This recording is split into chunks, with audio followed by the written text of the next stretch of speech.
할렐루야. 오늘은 창세기 28장 1절로 22절까지 말씀을 가지고 함께 은혜를 나누겠습니다. 이스라엘의 믿음의 조상들은 독특한 영적 상징으로 기억이 됩니다. 아브라함은 제단으로, 이삭은 우물로, 요셉은 채색옷으로 기억이 됩니다. 그리고 오늘 본문의 주인공인 야곱은 기둥으로 기억이 되는 인물입니다. 이러한 족장들의 신앙 고백은 훗날 이스라엘 백성들에게 성소의 기둥과 덮개 등으로 형상화돼서 거룩한 기억의 도구로 사용되었습니다. 외로운 도망자 신세가 된 야곱이 어떻게 하나님을 깊이 만나고 믿음의 기둥을 세우게 되었는지 함께 은혜를 나누고자 합니다.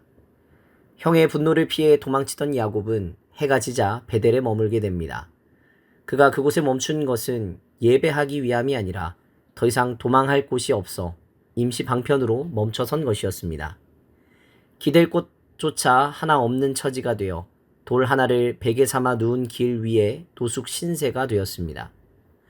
아버지와 형을 속이고 얻어낸 것이 복인지 저주인지조차 모를 만큼 지치고 무너진 밤이었습니다. 그러나 하나님은 무기력한 도망자의 심정과 그 사정을 대낮처럼 환히 아시고 그 꿈속에 먼저 찾아오셨습니다. 꿈속에 나타나신 하나님은 야곱에게 놀라운 약속을 주십니다. 고대의 개념에서 축복하는 자는 그 축복의 내용이 완전히 이루어질 때까지 필요한 모든 것을 공급할 책임을 지게 됩니다.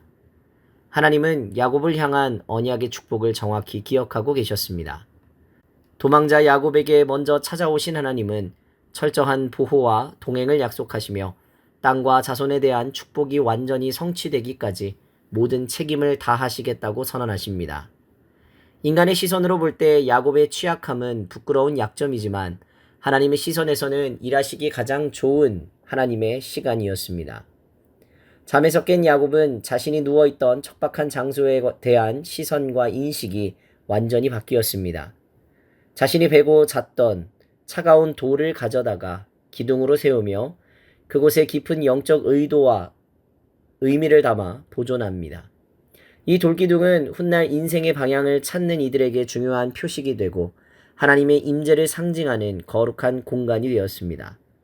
가장 미숙하고 연약한 도망자 신세일 때 첫 번째 기둥을 세우게 하신 하나님의 뜻은 내 삶을 지탱하는 모든 것이 거저주시는 하나님의 은혜임을 영원히 기억하게 하시려는 것입니다. 우리가 복음의 근본 위에 굳게 서기 위해선 나의 강함을 자랑하는 것이 아니라 내가 가장 연약할 때 도망자의 자리에서 하나님을 인격적으로 만나는 것입니다. 하나님 나라의 위대한 서사는 강하고 완벽한 자들이 아니라 취약하고 상처 입은 사람들을 통해 아름답게 쓰여집니다. 질병으로, 경제적인 문제로, 관계의 아픔으로 차가운 돌베개를 베고 누운 것 같다면 그곳이 바로 하늘문이 열리는 베델이 됨을 기억하시기를 바랍니다. 내 삶을 끝까지 책임지시는 하나님을 신뢰하며 절망의 자리에 믿음의 돌기둥을 든든히 세워 나가시기를 주님의 이름으로 간절히 축복합니다. 오늘의 기도 제목입니다.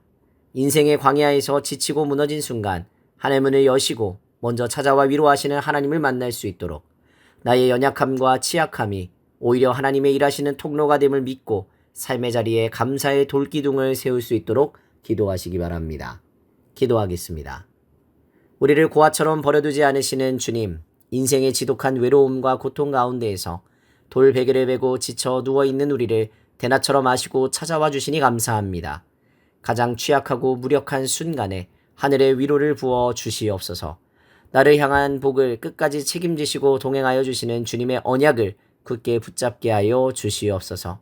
삶의 절망적인 자리가 있을 때마다 오직 하나님의 임재를 상징하는 믿음의 돌기둥을 세우며 복음의 근본 위에 든든히 서가는 귀한 삶을 살아가게 하여 주옵소서. 감사드리며 거룩하신 누구주 예수 그리스도의 이름으로 기도하옵나이다. 아멘.